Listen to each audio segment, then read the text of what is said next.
Absolutely.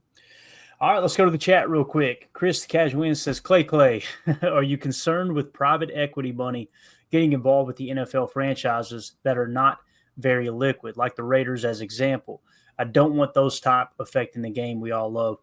Chris, I'm probably the wrong person to ask this to because I am, as my wife refers to, I'm the stick in the mud. I don't like change at all. Like I'm all about very just, hey, if it ain't broke, don't fix it. I don't like the idea of things getting shuffled too heavily with private equity entering the game at any other level that it's already at. I just want things to. I would like to see the cap be a little more towards the spirit of the rule with the salary cap as opposed to trying to find all these loopholes. At the same time, there is a part of me though, as a business owner and someone who's kind of you know, went against the grain in my personal life in terms of, creating income. I like to find those. I like to find that roundabout way. Like, hey, if you want to call it cheating, call it cheating. But just getting creative to bypass problems legally, of course. So I enjoy that aspect of the game, but at the same time, it's like the salary cap wasn't created to operate the way it is, where you got kind of these phony contracts. Thank God it's not like Major League Baseball. If you guys don't know what I'm talking about, maybe go check out. Just go Google Bobby Bonilla Mets contract. That's Bobby B. What is it? Bonilla. They paid on that contract for the last 30 years or something. So, Major League Baseball, the contracts are fully guaranteed. So it's a much different animal, but that's just a perfect example of how they've gotten around paying a player that much money and to the point where they're still paying on it today. I kind of like things to work in the spirit of the rule that it's designed, the league is designed to work under.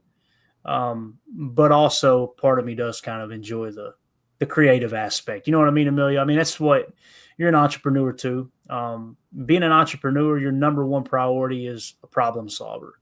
It's not, oh man, somebody bail me out here. Let me go get another loan. Let me go do this. No, successful entrepreneurs, my favorite line is figure it out. Mandy gets tired of hearing it. Like when she hits a roadblock in our wedding planning business and our catering business, this and that. It's like, hey, let's don't sit around and cry over this. Let's put our heads together and figure it out. And to me, that's the more enjoyable aspect of being an entrepreneur, and it's why I'm so drawn to the NFL and all of this money that's involved with professional football and now college. I've been more interested in college than I ever have now because that's the Wild West. The NFL has kind of got things honed in a little bit. And somewhat of a business model. College football right now, Emilio, my God, everybody's just firing from the hip. They're just clawing at money every angle they can get it from. Seriously, I'm excited to kind of see what happens down here, right? And kind of see who it benefits, right? Nico left. He wanted more money, didn't end up working out. He goes to a different school. Yeah, high school quarterback swings over here. Let's see what happens. I mean, is it about chasing money, or is it about chasing your opportunity? Is it about being in the right place, right time? We'll kind of see a little bit of that this year. I'm kind of excited. Yeah, definitely. All right, let's see. Let's go to the chat. Greg Rice says, can someone explain my dead cap is a bad thing for rich teams to take advantage of? And I asked, I didn't really understand the question, and I'm really bad at this. Most of the time, the guys have got to translate for me because I'm an absolute idiot. They'll go, Clayton, I think what they mean is this. Greg Rice, when I asked him to kind of, hey, explain a little bit more, he says, I do not really get it. Maybe someone else is better at it. I think the NFL is trying to get rid of teams using dead cap to somehow get around the cap. I think teams with deeper pockets can do it easy. Gotcha. Okay, now you're making sense to me here. He also said void years. That was the term. Sorry. I think he was referring to Ryan's pod earlier today or something as well. So yeah, basically what this is called, Greg, is cash over cap. And what teams can do is they can pay more cash for less cap space allocated. And what I mean by that is it's multifaceted, but players are willing to take less overall money to get more guaranteed money. Okay. That's like with Elton Jenkins. this could possibly work out for the Packers cap-wise, right? Where they can convert base salary to guaranteed signing bonus, meaning we write him a check today and you go, oh, well, that hurts the Packers. It hurts their pockets right now, right? But again, we've got, I want to say, $500 million in a fund setback right now. That's the last number I heard as a stockholder, an owner, right? And for those on the pod, I'm using quotations because we all know we're not owners of the team. It was a donation to the team, right? Saying, hey, look, we're on board. Here's a little bit extra of my money. Y'all send me a really, really cool piece of memorabilia that says I'm a stockholder, which is something that's a tradition in Green Bay and gone on for years and years, where, all the way back to the Curly Lambeau days where the fans were bailing out the team to keep them afloat, right, back when business wasn't booming. So with that being said, $500 million is a lot of money, right? But you can go through that real quick too. So you've got these owners like, the Walmart family. I think they're the ones who bought the Denver Broncos, if I remember correctly. And you've got all these other extremely wealthy owners, your Jerry Joneses and others, Lords, much deeper pockets than the Packers. So if you don't get the voided years under control and the cash over cap under control, it's eventually going to catch up with the smaller market teams, right? And that don't have the big owners, big owner pockets, if that makes sense. So again, voiding years, what that is, Greg, is like with Elton Jenkins, for instance, and I should probably pull his contract up to explain it. Let me see if I can do that real quick. I'm just going to real quick. Let me get your take on what we kind of covered so far, Emilio. As I pull this contract up, I'll let you know when I'm ready. Yeah. Kind of going back to Ryan's pod there, he was talking about how, it does kind of seem like some of those smaller teams might get the short end of the stick there. Baseball, Clay, do they have a salary cap in baseball? I don't follow. They've got what they call a luxury tax, which basically how that works. And I'll explain the cons to this as well. It's really, really interesting. With baseball, they've got a certain cap, and you can go over that cap. But once you go over that cap, you're hit with an extra tax. And then that percentage of that tax that you get hit with goes into a pot. And then that pot is spread out to the teams who stayed under the luxury tax. Okay. Now, here's the problem with that. You got teams that never get anywhere near that cap limit.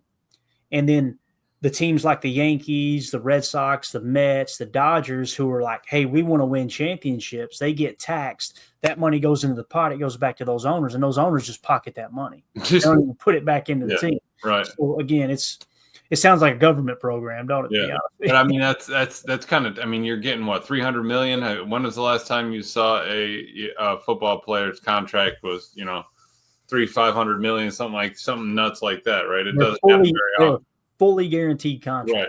In baseball. Yep. Yeah. So that's where you're like, it's just a different kind of sport, but I do see where you want to reel that in. You don't want it to get out of hand. You want it to be, that's why they have the draft the way it is. That's why they have everything set up this way. Football is still king. I do think we have a couple kinks that we could clean up here. Just now that it's, coming into modern era, times, I think that at some point you just have to make a little bit of an adjustment after people have figured out, workarounds. Right. Correct. Okay. So back to Greg here, voidable years. So let's look at Elton Jenkins' contract.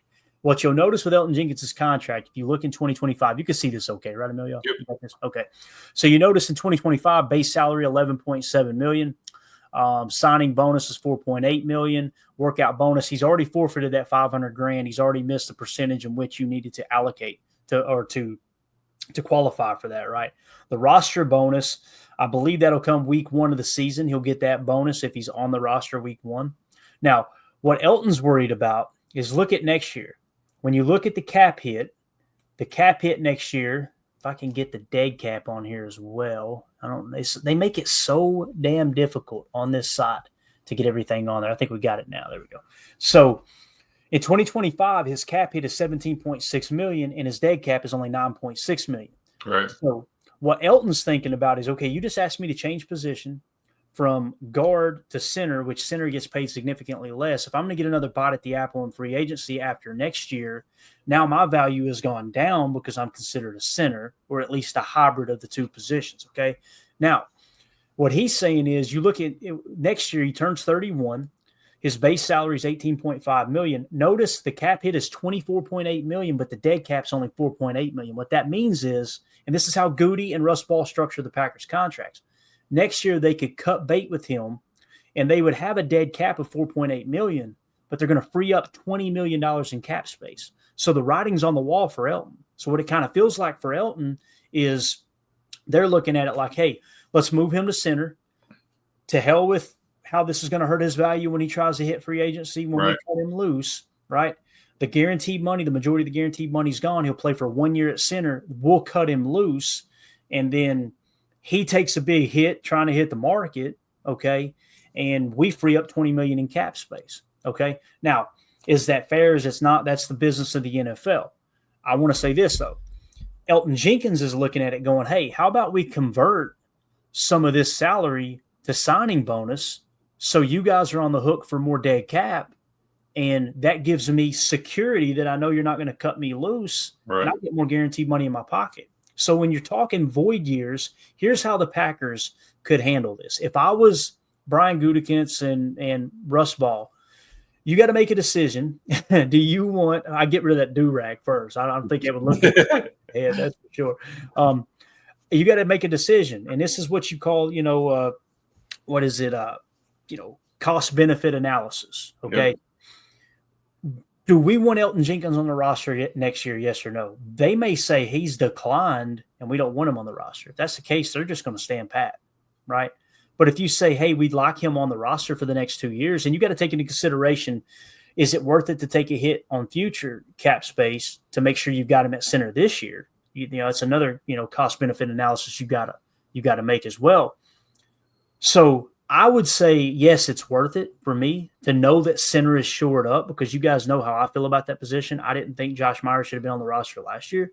I was very vocal. I was actually vocal about it 2 years ago. And last year it became really, really apparent. Like, okay, yeah, I thought I might have been overreacting. I definitely wasn't overreacting. You've seen the market in which he had or did not have, where he got backup money, essentially less than $2 million to go to the Jets and probably compete as a backup, to be honest with you. But I would go to Elgton and go, here, let's give you a little bit of security. So this $18.5 million, how about we guarantee $4.5 million of it? Okay. So we write you a check for $4.5 million, and you're under contract for next year. If we did that, but you agree to take a pay cut of $4 million off of the base salary. Now he may say, go to hell. Right.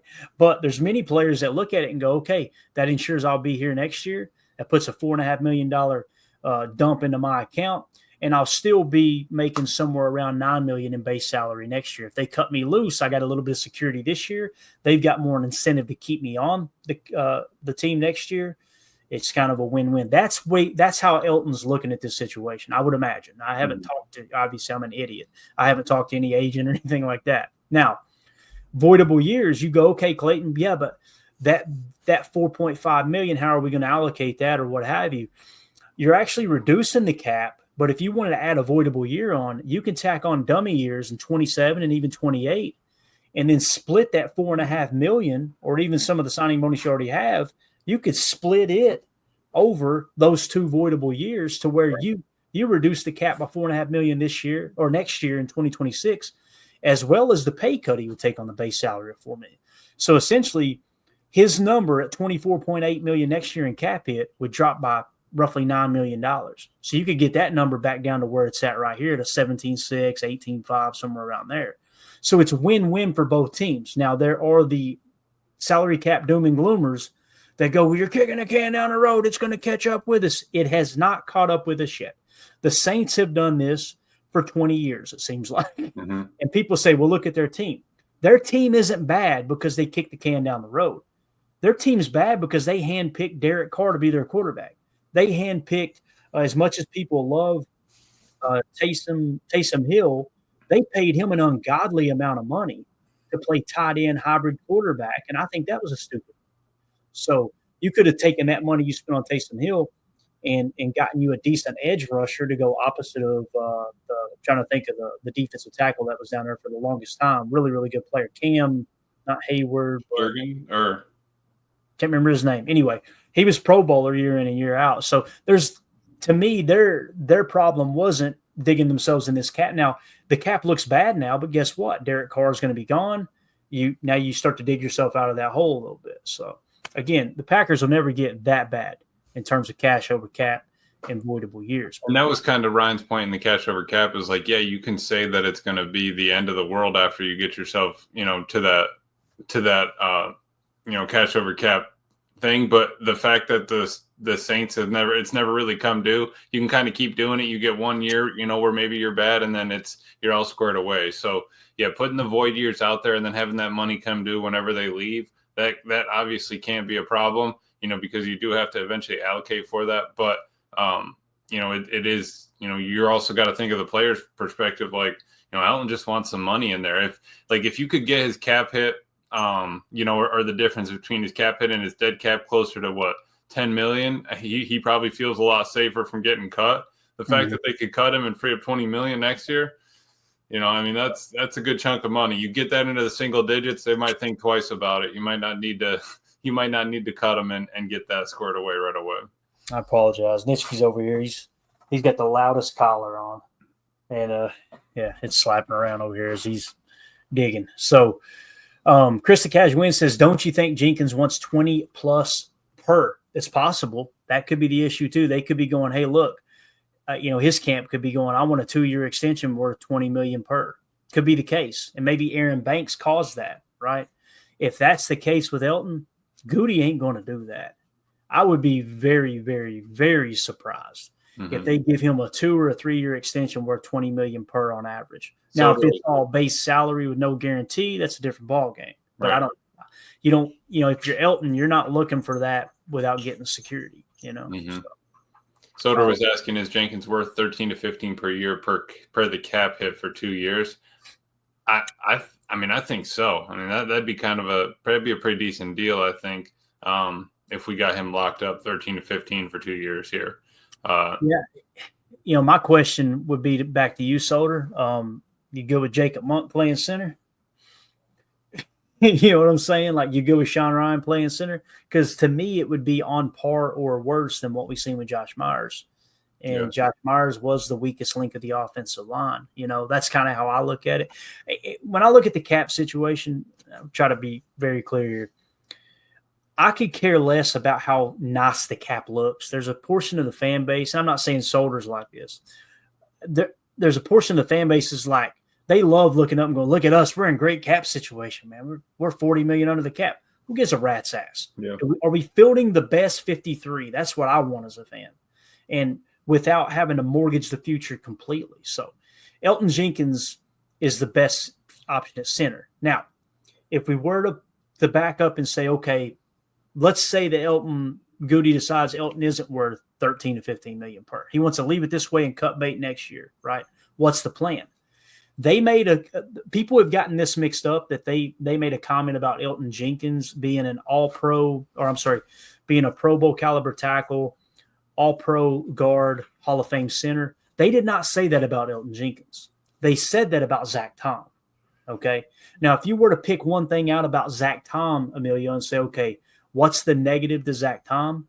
He's one of the smaller offensive linemen on the offensive line right now. Well, he would fit the bill perfect for center.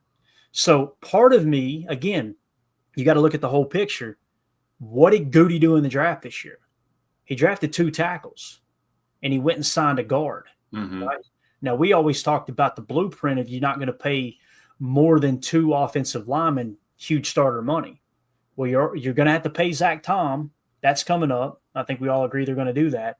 You just paid Aaron Banks, right? Well, what are they doing with Rasheed Walker? They're going to re-sign him and pay a third highest. Well, if they do that, then they're breaking their rule, their standard, right? Now, who could play left tackle? Well, who's the camp battle going to be? Jordan Morgan. Do I think Jordan Morgan's going to beat Rasheed Walker out for the left tackle? My bet would be Rasheed Walker wins that battle. But guess what happens next year? You let Sheed walk. You put Jordan Morgan in at left tackle in that rookie contract. What did they do this year in the draft, Emilio? They drafted Anthony Belton. Yep. So what if the plan is, if Jacob Monk doesn't work out, you get Elton at center for a year, we don't redo his contract for 1 year, and then next year you go, Anthony Belton's ready to play tackle, put him at tackle, at right tackle, kick Tom to center, You cut Elgton Jenkins loose. You free up $20 million. You didn't have to pay Rasheed Walker, and you got all these guys on rookie contracts, and you stick to your mold of Aaron Banks being a high-paid offensive lineman, Zach Tom being a high-paid offensive lineman, and guess what you do the next year? You draft a couple more rookies again. Right. Because that Aaron Banks one at that point would be in his last of the 4-year deal, right? That would be his second year out of that 4-year deal where they could probably get out of it after that next year. So, it's that's where you're wanting to be able to stagger the contracts. I think listening to Love of the Star, they were talking like it just seems like they're not able to get the contracts lined up where they're staggered, where they're not having to pay everybody in the same year or something like that. I'm glad that Goody has been able to kind of stair step that and get that to a point where you can handle 1 or 2 a year, get it squared away, move forward. But yeah, the paying 2 offensive linemen, I think it's just odd because we kind of expected it to be Ellen maybe and Tom, and having an outside come in, get that payment, and then everybody else inside the house is trying to get squared away with their money. I think that's where it's kind of throwing us off. Or maybe they do pay 3 for this, these next couple of years if you have a little bit of room in the cap and stuff, and you're able to finagle the 3 because your wide receiver room's so cheap for the next couple of years, perfect. But that's another thing. We're not paying that number 1 wide receiver. So maybe you do have an extra 15 or 20 million you can mess around with for 1 or 2 years. But again, you got to stagger that because maybe you do have to pay the receiver in 1 or 2, and you need to be able to get out of one of those contracts either way. Right. Chewy in the chat. Good to see you, buddy. He said, I believe that's Chewy. Garage Band and Grandmasters. Everybody changes their names so much. It's hard for me to keep up. It might not be Chewy. He said, that's why I don't understand the bank signing. They could have given that money to Jenkins. And I can understand you looking at it that way, right? But look at the PFF grades. And again, PFF isn't everything. But the reality is Banks gave up 1 sack last year. I think Elgton Jenkins gave up more sacks than Banks, right? Well, look at their PFF grades. Jenkins is 65.7. Aaron Banks, 65.4, right? And then when you look at the age, right? Banks is, if it shows us here, 27 years old, right? Elgton is going to be 30 this year. Now you go, okay, so you're getting, according to PFF, the same caliber player, right? 2 years younger, 3 years, almost 3 years younger, right? And then you can lower the cap significantly with Elgton. And keep in mind, Aaron Banks, that number looked huge. And then when we broke down the contract, it ain't that big, right? It's essentially a 2-year deal is what it is. So it's kind of like we moved on from Aaron Jones, who was getting a little bit older, a little bit more expensive, brought in Josh Jacobs, who was 3 years younger, a little bit cheaper. And then you kind of go from there on a 2-year deal. And it's just. Yeah. And again, I'm not saying that this is all cut and dry. You guys are asking great questions and making great comments. So we're just kind of having a conversation, trying to figure it out together. I think that's their thought process. And also, Aaron Banks fits that mold of what they want to do with playing some more bully ball with duo, right? With Josh Jacobs and building that offensive line a little closer to what the Philadelphia Eagles are doing with just the big hog mollies up front. Now, with that being said, you say, okay, well, Elton's a big guy too, right? Aaron Banks is 6'5", 325 is what he's listed at. Same for Elton. Yeah, Elton's 15 pounds lighter, but the same height. But it isn't bringing Aaron Banks to get rid of Elgton Jenkins this year. It's get them on the field at the same time. And then again, next year you reset and, move forward maybe without Elgton Jenkins or with a rework deal. I think the Packers are looking at trying to save a little money with Elgton next year, playing hardball with him. And Elgton got ahead of the game. Very smart. Hey, figure it out with Monk. Let's get this contract done or figure it out with Monk. So that's kind of how it feels to me. And I think I was listening to the Move the Sticks actually had, Love of the Star actually had Ross Tucker on there. So they were just kind of talking. He was saying, I just still don't understand how guys can give up $500,000. He's like, that is free money for the workout bonuses. I get it on, when the team's stopping him from going in there, but $500K, man, that is not chump change. Though I know they're set for life, but he just makes it such a point that $500K is a lot.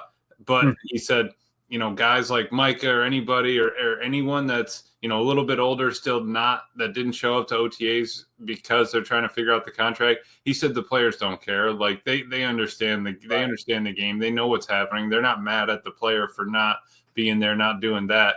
He said they want him to get his. They just want it squared away so that they can all play together, right? So it's just being able to get that taken care of ahead of this season so you don't have distractions that are affecting the whole team. Right. Joseph in the chat says, but I think he's saying we'll pay Tom as a tackle. If we pay Tom as a tackle, who plays center? I don't get so caught up in that. How much are they making? Because Tom is a backup plan at center if we don't have anybody else to play center. That's the beautiful thing. And to me, it's more of a reason to pay Tom tackle money because you got that versatility. He can play tackle. We did it with Elton. I remember when they re-signed Elton. I can't remember if we were doing the show. I think that was the first year I was doing the show, or maybe it came right after I started doing the show. I said, man, they kind of overpaid for Elton. They paid him like a tackle. Right. And, of course, he was playing a little tackle, but he settled back in at left guard because they got Rasheed Walker. So I could see him doing the same thing with Zach Tom, paying him like a tackle. But, hey, if you need him to play center, he could play center, that type of thing. And again, Joseph, if the worry is, okay, you're paying him like a tackle and now he's playing center, okay, well, Anthony Belton steps in at tackle. That's a second-round pick, guys. Make no mistake about it. They're planning on him starting next year. I believe that with everything in me. I would be very, very, very surprised if Anthony Belton is not starting on the offensive line, whether he's good or not. You know how the Packers roll. If they draft somebody in the first 2 rounds, they're getting their butts on the field. The only reason Musgrave hasn't been on the field, the only reason Tucker Kraft's is starting tight end because Musgrave got hurt. Mm-hmm. And Tucker's so darn good, you can't take it away from him now. So if that's the case, you've got Belton with a second-round contract. The money you're saving there, to me, kind of compensates for the Zach Tom being overpaid if he does kick the center. Now, again, I don't see him kicking the center. I'm just simply saying worst-case scenario, that could be what you do.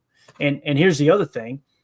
Let's say that you move forward with what you got. They call Elton's bluff. He plays this year, and then they cut him loose next year and with no new contract.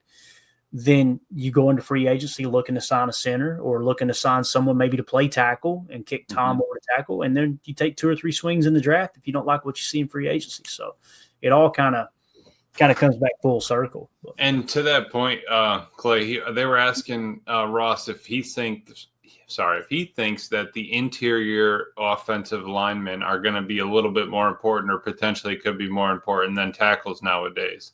His take was that tackles are still put in one-on-one isolations a lot more than the interiors. You still have a 3-2, numbers advantage on the interior most of the time. But having a 3-tech and the pressure up front, he's like, obviously quarterbacks are able to step around some of that outside pressure, get up in the pocket, work around. But some of that interior pressure, you could be to a point, in 5 years where the interior offensive line could be getting paid, kind of like the tackles because you're getting too much pressure from 3-techs inside. That's where you're, hey, yeah, we paid a tackle, but we're going to need a center that's going to step up. We're going to need some guards. We're going to need some weight inside. And maybe you do need to start paying 2 or 3 of them, one of those being inside, right? I always kind of like, if you could get a triangle, pay your 2 edges and pay your center, that'd be fine. You can work around the guards in between. You got a guy on either side of them that can help them. But max is 3. I don't see anybody really getting away with paying more than 3 offensive linemen. I think the reason why we could be able to is because we have such a cheap wide receiver room. I think you got to kind of see where you're able to save money on the roster that you have now and kind of work around that. Yeah. AFM in the chat says Zach Tom is not getting extended. Y'all need to wake up. All right, we got our first bet of the year. AFM. Put that on the ticker? Yeah, put it on the ticker for me, Emilio. AFM, here's the bet. I want to know if you take it, all right? You got to let me know as soon as possible here in the chat. 1 dozen Krispy Kreme donuts delivered to mine or your front door, okay? If Zach Tom is extended by next offseason, okay? Because, again, the contract might not get done in training camp, but he's going to get extended by the Packers. There's no 2 ways about it. You owe me 1 dozen of Krispy Kreme donuts. If Zach Tom walks in free agency this year and does not get extended, I owe you a dozen. What do you think, man?